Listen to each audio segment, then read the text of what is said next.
بسم اللہ الرحمن الرحیم۔ ناظرین السلام علیکم، میں ہوں آپ کا میزبان صابر شاکر۔ وفاقی دارالحکومت اسلام آباد سے کچھ تازہ ترین اطلاعات اور ہم خبریں آپ سے شیئر کرتے ہیں۔ ایک انتہائی اہم خبر ہے۔ سب سے پہلے تو میں آپ کو بتا دوں کہ عمران خان صاحب کی گرفتاری کی تمام تیاریاں مکمل تھیں، اور تمام تیاریاں نہ صرف مکمل تھیں بلکہ انتظامات بھی کر لیے گئے تھے۔ نیب کے چیئرمین نے حکم بھی دے دیا تھا، اور ایک نئے مہمان کی آمد تھی۔ یہ سب کچھ ہو رہا تھا، اور اس کے بعد جو لائک مائنڈڈ ہیں، خاص طور پہ نیوٹرلز کے اور حکمران اتحاد کے جتنے بھی لائک مائنڈڈ تھے، جرنلسٹ تھے، دانشور تھے، یوٹیوب پہ تھے، وہ سب کے سب یہ خبریں دینا شروع ہو گئے، اور ہم تک بھی یہ خبر پہنچی تھی، اور ہم تک بھی انہی لوگوں کے ذریعے خبر پہنچی۔ اور پھر میں نے نیب کو بھی چیک کیا تو نیب کے اندر بھی یہی اطلاع تھی۔ پھر توشہ خانہ میں ان کو فارغ کیا جانا مقصود تھا، اور پھر ان کا کیس نہیں لگ رہا تھا۔ توشہ خانہ کے معاملے میں جو اسلام آباد ہائی کورٹ میں پٹیشن تھی، ان کی درخواستیں مختلف، وہ نہیں لگ رہی تھیں،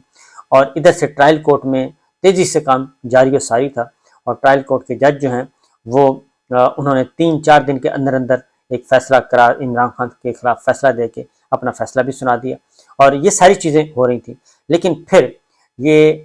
آخر کیا ماجرا ہوا کہ چیزیں پھر کول ڈاؤن ہونا شروع ہو گئیں اور چیزیں تھم گئیں۔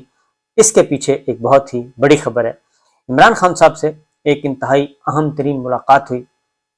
اور وہ ملاقات 1-on-1 کچھ ہوئی، اور اس کے بعد پھر کچھ اور لوگ بھی شریک ہوئے۔ یہ ملاقات کہاں ہوئی، کیسے ہوئی، کب ہوئی، یہ بھی آپ کے ساتھ اب کچھ چیزیں جو شیئر کی جانے والی ہیں وہ میں کر دیتا ہوں، اور کچھ چیزیں نہیں ہیں وہ وقت آنے پہ بتائیں گے انشاءاللہ۔ اور اس لیے اب ہوا کیا ہے، اس ملاقات کے بعد دنیا تھوڑی تھوڑی تبدیل ہونا شروع ہو گئی ہے، اور نہ صرف تبدیل ہونا شروع ہوئی ہے بلکہ پاکستان تحریک انصاف کے لیے آسانیاں پیدا ہونے کی امید پیدا ہوئی ہے کہ اب آسانیاں پیدا ہوں گی۔ اور دوسری جانب عمران خان صاحب کی گرفتاری کے لیے ابھی بھی ابھی بھی چل رہی ہے، کشمکش چل رہی ہے، گرفتار کیا جائے نہ کیا جائے، گرفتار کیا جائے گا تو کیا فائدہ ہے، نہ کیا جائے گا تو کیا فائدہ ہے۔ یہ ابھی وہ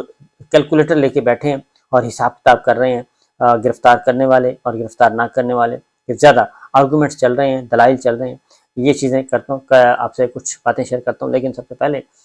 1-2 باتیں میں آپ سے ضرور کہوں گا کہ پاکستان کی صورتحال کیا ہے۔ نمبر 1 یہ کہ کیا اسٹیبلشمنٹ جو ہے وہ اس پی ڈی ایم کا بوجھ اٹھانے کے لیے تیار ہے؟ کیا اسٹیبلشمنٹ کو یہ سوٹ کرتا ہے کہ ان کا بوجھ اٹھائے اور ان کو دوبارہ اقتدار میں لے کے آئے؟ پہلے بڑی محنت کرے اور محنت کر کے ان کو اقتدار میں لے کے آئے، اور اقتدار میں لا کے پھر ان کے ہاتھوں بلیک میل ہو۔ پچھلے 15 مہینوں میں کیا ہوا ہے؟ اگر اسٹیبلشمنٹ کی جگہ پہ آپ بیٹھ کے سوچیں تو کیا یہ 15 مہینوں میں اسٹیبلشمنٹ کو کوئی ایک دن بھی سکھ کا سانس آیا ہے؟ تو وہ تو نہیں آیا۔ اور کیا ان کے حکومت میں رہنے سے اسٹیبلشمنٹ کی نیک نامی میں اضافہ ہوا؟ وہ بھی نہیں ہوا، کیونکہ ان کے سارے جو 2 نمبریاں ہیں وہ ساری کی ساری وہ تمام کی تمام وہ کھاتے میں گئی ہیں اسٹیبلشمنٹ کے۔ لہذا اسٹیبلشمنٹ کیا سوچے گی؟ کیا ان کو دوبارہ اقتدار میں لانے کے لیے ان کو بیساکھیاں فراہم کرے گی، اپنی سپورٹ فراہم کرے گی، اپنا سسٹم فراہم کرے گی، یا پھر ان کو کچھ اور سوٹ کرتا ہے؟ اور وہ کچھ اور سوٹ کیا کرتا ہے؟ کیا ان کے کہنے پہ، ان کے پریشر پہ وہ سارے کام سپورٹ کرنا شروع کر دیں ان کو؟ کیا موجودہ حکومت، اگر یہ جو جاتی حکومت ہے رولی لنگڑی، اگر یہ عمران خان صاحب کو گرفتار کرتی ہے تو کیا وہ گرفتاری سسٹینیبل ہے؟ کیا وہ دیر پر ثابت ہوگی؟ کیا ان کو برقرار رکھا جا سکے گا اس گرفتاری کو؟ کیا عمران خان صاحب کو جیلوں کی سلاخوں کے پیچھے دھکیلا جا سکے گا؟ یہ وہ باتیں ہیں۔ اس سے پہلے ایک صرف میں آپ کو 2-3 باتیں آپ کو کہوں گا، اس کے بعد پھر اس ملاقات کی طرف آتے ہیں۔ وہ ملاقات، کیونکہ یہ ساری چیزیں اس کے بعد تبدیل ہوئی ہیں، ہوا یہ کہ صرف 15 مہینے کے اندر جو پاکستان کی معاشی صورتحال ہے، جس کی جو بدترین حالت میں پہنچی ہے، اس کی واحد اور ایک ہی وجہ ہے، اور وہ ہے پی ڈی ایم اور مسلم لیگ نواز اور اسحاق ڈار صاحب۔ اور انہوں نے اب یہ بات ثابت آہستہ آہستہ سامنے آ رہی ہے کہ بدنیتی تھی ان کی، کہ ان کی بدنیتی کی وجہ سے یہ کام جو نومبر میں ہونا تھا، نومبر 2022 میں، وہ کام ہوا ہے جولائی 2023 میں۔ تو انہوں نے پورے کے پورے 9 مہینے یہ ضائع کیوں کیے، اور آئی ایم ایف کے ساتھ پروگرام کرنے میں کیوں ضائع کیے؟ اور اس کی صرف ایک ہی وجہ سمجھ آتی ہے کہ انہوں نے اس لیے ضائع کیے کہ اگر آئی ایم ایف کی ڈیل، کیونکہ خبریں ان کے جو لائک مائنڈڈ ہیں وہ بار بار یہ خبریں دے رہے تھے جیسے ہی IMF کے ساتھ معاملات طے ہو جائیں گے حکومت کی چھٹی ہو جائے گی۔ تو یہ اس کو ڈیلے جان بوجھ کے دانستہ وہ کام نہیں کر رہے تھے جو کہ ان کو 9 مہینے پہلے کر دینے چاہیے تھے، اور جو آج کر رہے ہیں۔ انہوں نے اس وقت آنن فانن یہ سارے کام کیے، جبکہ 9 مہینے ضائع کر دیے، 9 مہینے انہوں نے یہ کام نہیں کیا۔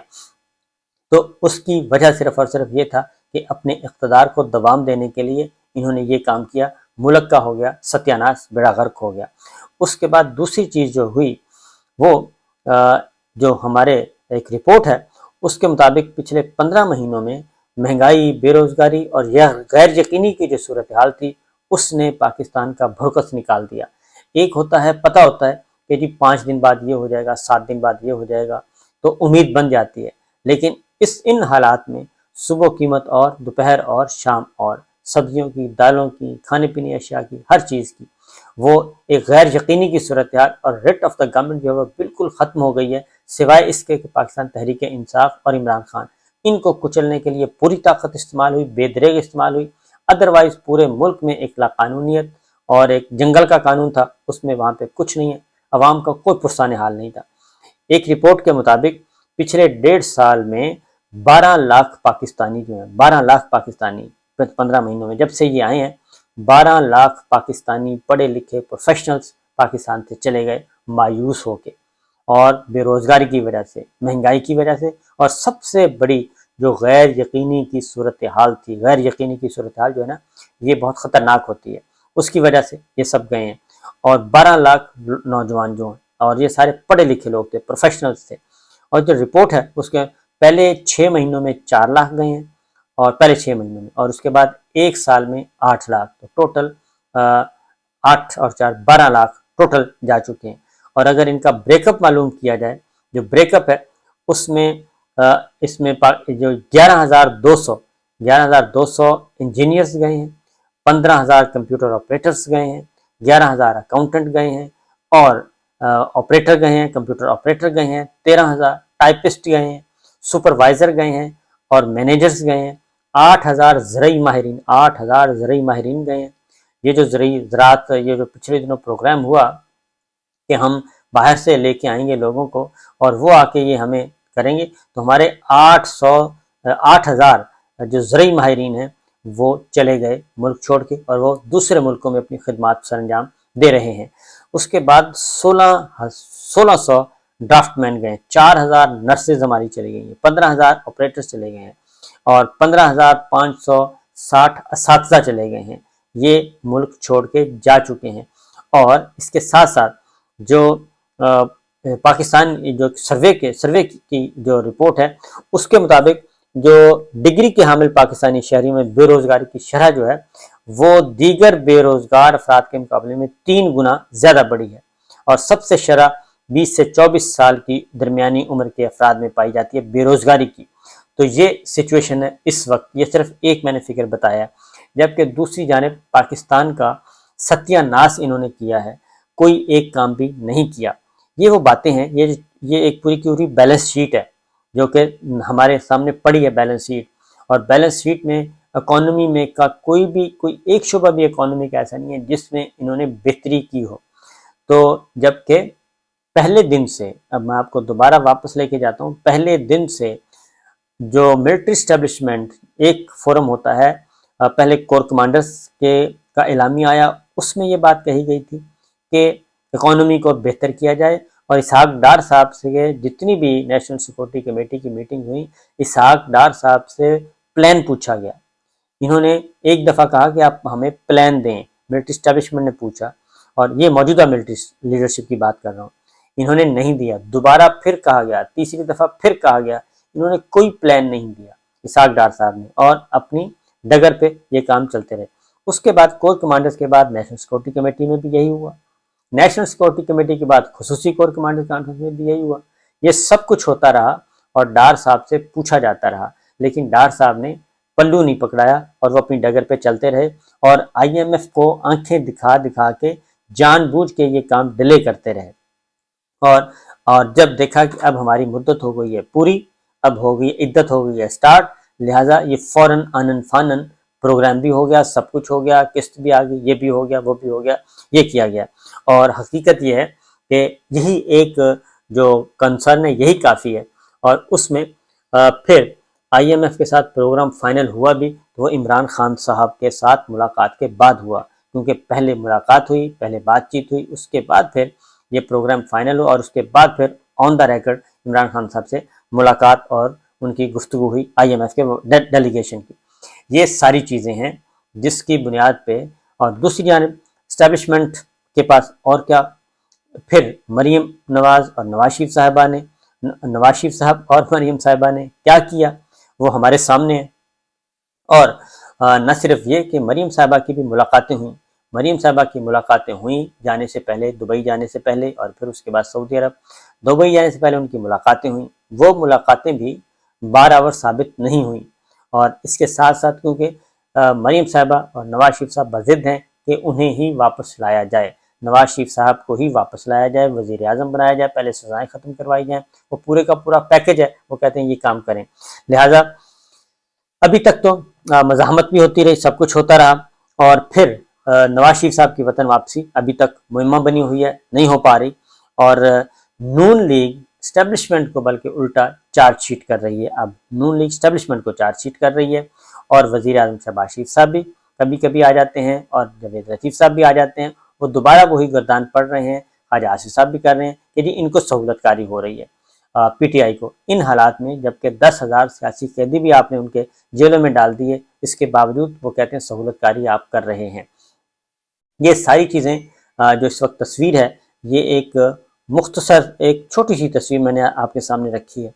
ان حالات میں پھر استحکام پاکستان پارٹی آ گئی، آئی پی پی، وہ تجربہ بھی ناکام رہا۔ اب ایک اور پارٹی بنانے کی کوشش کی جا رہی ہے، اور وہ پرویز خٹک صاحب کی سربراہی میں ان کو ٹاسک دیا گیا کہ جی آپ بنا لیں پارٹی، وہ پارٹی بھی کام نہیں کرے گی۔ اس کی ریزن ہے کہ پرویز خٹک صاحب نے جو ایک پروجیکٹ لانچ کیا تھا وہ پکڑا گیا، اور اس کے بعد ان کی ہو گئی ہے چھٹی، اور ان کا جو اعتماد تھا وہ بھی فارغ ہو گیا۔ اب نہ وہ ادھر کے رہے نہ ادھر کے رہے، یہ ساری چیزیں ہو رہی ہیں۔ پھر زرداری صاحب نے بھی کچھ دعوے کیے تھے کہ میں الیکشن کراؤں گا، میں جب چاہوں گا الیکشن ہوگا، لیکن زرداری صاحب کو پنجاب میں نہیں آنے دینا، اور نون لیگ کو سندھ میں نہیں جانے دینا، مولانا کو وہ تتر بتر ہو گئے ہیں، مولانا کو بلوچستان پہ نظر ہے، یہ سارے کام ہو رہے ہیں۔ اسی لیے ان ساری چیزوں کو اگر ہم دیکھیں تو اس کے پیچھے پھر یہ ساری صورتحال کے پیچھے ایک تو IMF Imran Khan صاحب کا معاملہ ہو گیا، اس کے بعد پچھلے دنوں عمران خان صاحب بنی گالہ میں ایک رات یا 2 رات رکے، اور اس ملاقات میں کہا گیا، خبریں آئیں کہ جناب ایک اہم ترین شخصیت سے ملاقات ہوئی ہے، تو وہ واقعتاً خبر درست تھی، اور عمران خان صاحب کی ایک اہم ترین تگڑی شخصیت سے ملاقات ہوئی، اور ڈیٹیل ڈسکشن ہوئیں، اور پہلے 1-on-1 تھی، اور اس کے بعد دیگر لوگ بھی اس ملاقات میں شریک تھے۔ اس ملاقات کے بعد وہ ملاقات کس کے ساتھ تھی، کیسی تھی، کیوں تھی، وہ بعد میں بتائیں گے، لیکن ملاقات ہوئی، اور اس ملاقات میں برف پگھل گئی، اور عمران خان صاحب جو اب کہا جا رہا ہے نا کہ عمران خان صاحب مقبولیت تو ہے، قبولیت نہیں ہے، اب وہ مقبولیت کے ساتھ ساتھ قبولیت کی معراج کی طرف بھی وہ بڑھ سکتے ہیں، اور بڑھنا شروع ہو رہے ہیں۔ لیکن یہ ساری کی ساری چیزیں جو ہیں خاص طور پہ مسلم لیگ نواز کے لیے بڑی تکلیف دہ ہوں گی آنے والے دنوں میں، کیونکہ جو بیلنس شیٹ ہے مسلم لیگ نواز کی پچھلے 15 مہینوں کی، اس میں انہوں نے نہ ججوں کو معاف کیا، نہ جرنیلوں کو معاف کیا، نہ ملٹری لیڈرشپ کو معاف کیا، نہ میڈیا کو معاف کیا، برسر عام وہی جلسوں میں جوڈیشری کے ساتھ بھی ان کے تعلقات، انہوں نے گالم گلوچ ججز، آنریبل ججز کے ساتھ، چیف جسٹس کے ساتھ جو کچھ کیا وہ ہمارے سامنے ہے۔ اس لیے وہ جو جوڈیشری کے ذریعے وہ آنا چاہ رہے تھے، ہر چیز نیٹ اینڈ کلین، ہر چیز کلیئر کر کے وہ آنا چاہ رہے تھے جوڈیشری کے ذریعے، وہ خواب بھی ان کا چکنا چور نہیں ہوا، اور ان کا خیال تھا شریف فیملی کا کہ ان کو بھرپور قسم کی سپورٹ کی جائے گی، اور ان کو پھر دوبارہ کھڑا کیا جائے گا، تو ایسا شاید نظر نہیں آ رہا۔ تو عمران خان صاحب سے ہونے والی ایک ملاقات نے سارے کا سارا کھیل خراب کر دیا، اور اب تک عمران خان صاحب گرفتاری سے بچے ہوئے ہیں، اور یہ ہونا تو ہے پولیٹیکل وکٹمائزیشن، لیکن ابھی تک ایسا کام نہیں ہو سکا۔ اجازت دیجیے، اللہ حافظ۔